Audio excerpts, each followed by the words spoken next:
ઓમ નમો નારાયણ. જય દસનામ.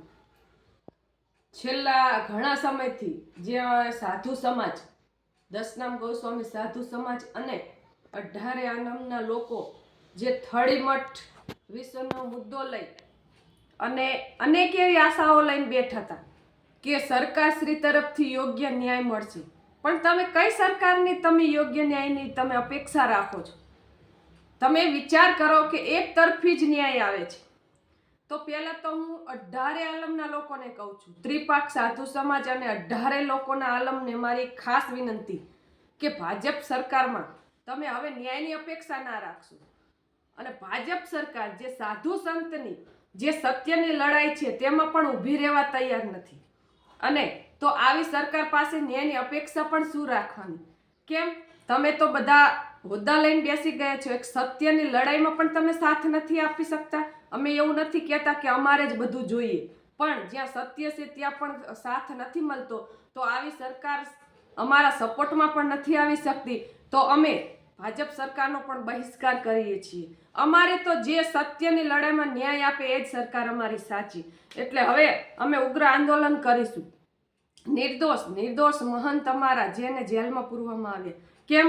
કારણ કે સત્યની લડાઈમાં આગળ હતા, અનેક રીતે કૌભાંડ કરી તેમને ફસાવવામાં આવ્યા. પણ કોઈ વાંધો નહીં, ભગવાન ભોળિયોનાથ અમારી સાથે છે. અને ધર્મમાં તો ભગવાન કૃષ્ણ ભગવાને ખુદ ગીતામાં કહેલું છે કે જ્યાં ધર્મની હાનિ થશે ત્યાં અમે જરૂર આવશું. તો અમને શું આ સરકારમાં ન્યાય નહીં મળે તો મારો ભગવાન ભોળિયોનાથ શું અમારી રક્ષા નહીં કરે?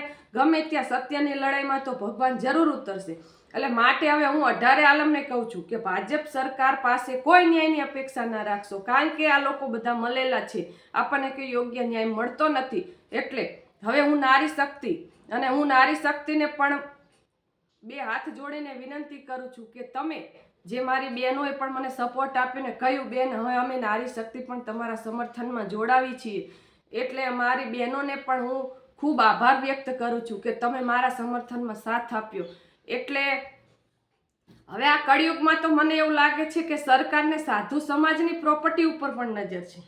કારણ કે જો સાધુ સમાજને એ ના છોડતા હોય તો બીજા લોકોને શું છોડે? અને અમે તો માના ઉદરમાંથી બનેલા સાધુ છીએ, કોઈ ખોટા કે પાખંડી સાધુ નથી. જો સત્ય સનાતનની લડાઈમાં જો સરકાર સાચા પક્ષમાં ના ઊભી રહેતી હોય અને સાચો ન્યાય ના આપતી હોય તો એવી સરકારની પણ અમારે કોઈ જરૂર નથી. અને જો તમે સાધુ સમાજને યોગ્ય ન્યાય નથી અપાવી શકતા તો એવા તો ઘણી પબ્લિક લાખો ભારતભરમાં છે, એને પણ ક્યાં યોગ્ય ન્યાય મળે છે? પણ આ તો જે અવાજ ઉઠાવે એની ધરપકડ કરવામાં આવે છે. જે અવાજ ઉઠાવે એની ધરપકડ કરો, એને દબાવો. આ કોઈ યોગ્ય નિર્ણય નથી. અમને તો જે ન્યાય અપાવશે એ અમારી સરકાર. ઓમ નમો નારાયણ. જય દસનામ.